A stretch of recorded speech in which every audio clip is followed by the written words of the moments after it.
Thiruvananthapuram university കോളേജിൽ ഭിന്നശേഷിക്കാരനായ വിദ്യാർത്ഥിയെ മർദ്ദനത്തിന് മുൻപ് എസ്എഫ്ഐക്കാർ ഭീഷണിപ്പെടുത്തുന്ന ദൃശ്യങ്ങൾ പുറത്ത്.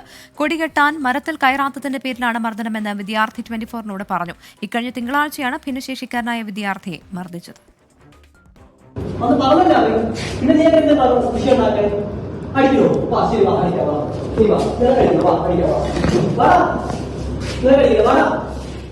എസ്എഫ്ഐയെ പ്രതിക്കൂട്ടിൽ നിർത്തിയുള്ള ഇടിമുറി ആരോപണം തിരുവനന്തപുരം യൂണിവേഴ്സിറ്റി കോളേജിൽ നിന്ന് വീണ്ടും ഉയരുകയാണ്.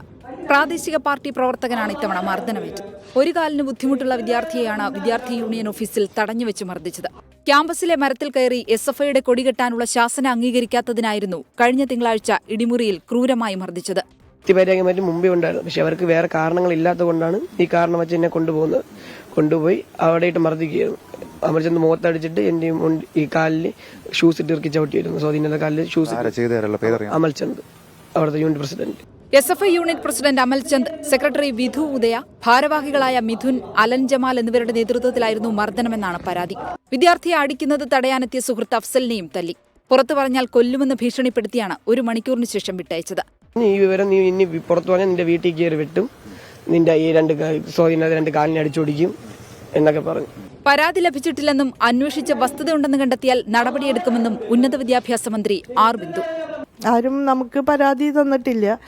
ഭിന്നശേഷി കമ്മീഷണറും ഒന്നും അതുമായി ബന്ധപ്പെട്ട് അറിയിച്ചിട്ടില്ല. അത് പരിശോധിക്കുന്നുണ്ട്.